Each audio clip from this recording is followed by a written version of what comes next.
Hi guys, I'm Sofia Carbone and welcome to In the Kitchen. Today I want to talk about culture, counterculture, societal norms, all of that good stuff. I really don't think younger generations, Gen Z, younger millennials, or modern culture as a whole really understands what it means to be counterculture or to be an outlaw per se. You have all these social movements, individuals, and concepts that maybe 20, 30, 40 years ago were the counterculture. They did defy social norms, but nowadays if your movement measures its success on institutionalization and praise from um, big pharma, big corporations, the government, et cetera, you're not the counterculture. Your life goal can't be to be accepted by the mainstream and still label yourself as a fringe, ostracized, downtrodden movement. You can't. This goes for everything, not just socio-political movements, tattoos, college degrees. Tattoos and college degrees are very similar but complete opposites when it comes to employment. 20, 30 years ago, if you had a tattoo or a college degree, it set you apart because not everybody had those. So, in the case of degrees, you had a better chance of getting the job, a much better chance. In terms of tattoos, at least visible ones, you wouldn't get the job as soon as you sat down for the interview. But nowadays, everyone has a tattoo. It's more difficult to find young people nowadays without tattoos, just like it's more difficult to find young people who don't have a college degree or aren't working towards a college degree. I personally do believe that a lot of the compliance to societal norms and the fear to be an outlaw or fringe is because of social media, the 24-hour news cycle, the ability to be captured on camera at any point and have it go viral within minutes and hours has made a lot of people scared of being who they are, expressing themselves, whether it be through art or fashion or their personality or their music. For lack of a better word, for the Texas like red dirt country outlaw scene, all the artists I'm about to list off will probably kill me for categorizing them as such, but like Wetzel, Austin Mead, Cody West, all those guys that they have a unique sound. They're not kept under one genre. They're a little bit rock, a little bit country, a little bit, they have fans across a multitude of walks of life and interests and musical inclinations. And they just don't care what people think of them. Their image is what they want their image to be. They're not trying to fit in or comply. They don't want their music to be held by any genre. They don't care what category Apple Music puts them under. They just want to release music that their fans are going to love and that they loved making. Wetzel announced he was starting to work on his new record. And he said on Twitter, quote, "This new record isn't country nor my dive into country music. It's a buffet of complete opposite genres of music decided by whatever genre the internet wants to put it in. Have a blast." And he followed that up with, "So basically, it's the same music I've been putting out for the last 6 years." I absolutely love that. It's why Ko is one of my favorite artists. I believe that's why he has the fan base that he does and he's grown as fast as he has. He doesn't care. He only cares about making music that he wants to make and that his fans enjoy and his listeners enjoy. He's not trying to appease some corporation, some institution, some brand. He's just being himself. And as a result, he's making music that's extremely impactful. So one of my favorite songs currently is Loser Mentality by Austin Mead.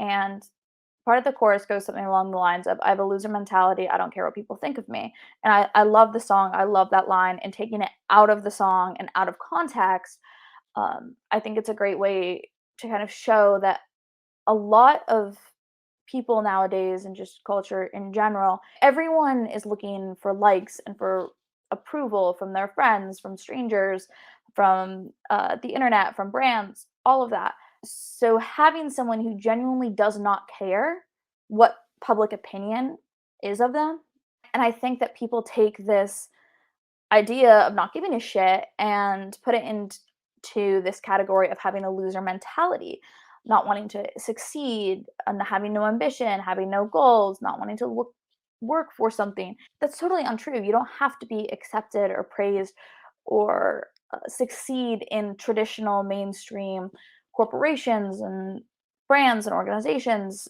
to be successful. We have to stop measuring success and ambition as approval from institutions, from strangers, from the internet, all of that.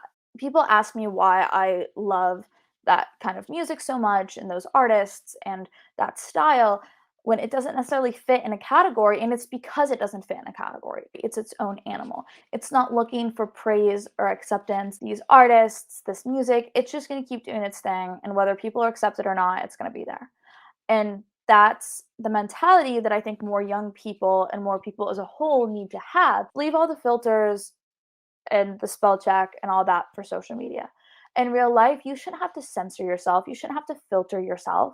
You shouldn't have to put on a facade for a grade in school, for a relationship, for a job.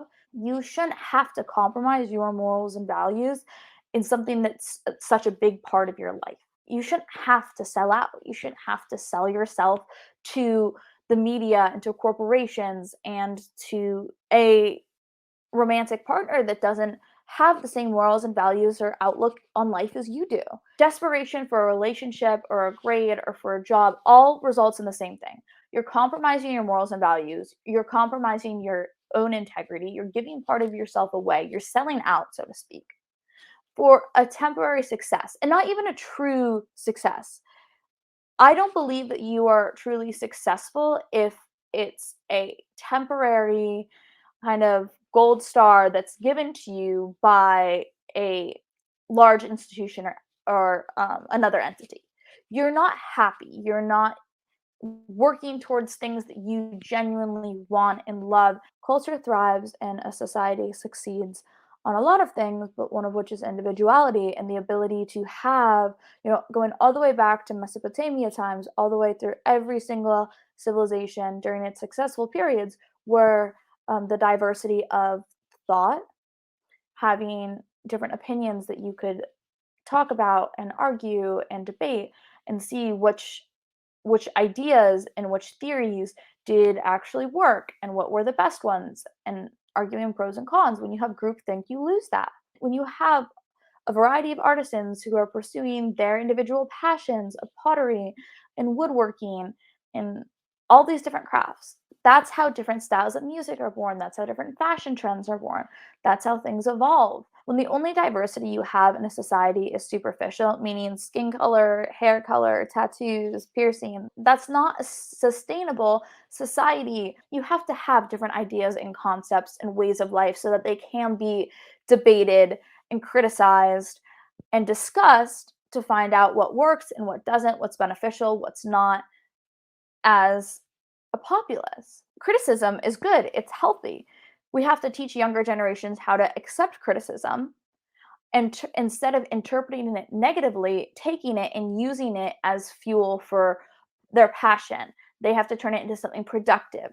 They have to look to be better. Instead of healthy debate and discussion amongst the populace, you have a mainstream made up of the media, big pharma, big tech, government, big corporations that dox, cancel, destroy the livelihoods of anyone who strays from the narrative, the set narrative.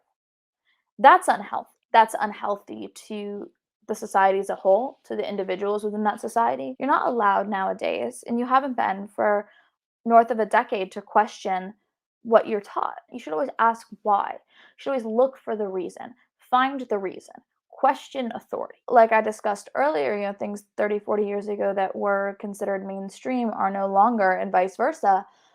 Um, and it, and to a degree, the evolution of culture is important. It is vital. It is critical. We do have to stop ourselves and ask, how much has culture morphed organically? How much of the change over the past few decades was organic, was correct? And how much of it was imposed by the government, institutions, media, and that mainstream narrative? So that's it for today. I hope you all enjoyed the episode. Make sure you guys head over to bucalupo.com to keep up with all the new articles and content. If you guys don't want to subscribe on locals, I don't know if that's just not your thing, you can go to bucalupo.com/support us to help us keep making content and keep it coming. So we love what we do, and we hope you guys love it too. All right, I'll see you next time. Thank y'all.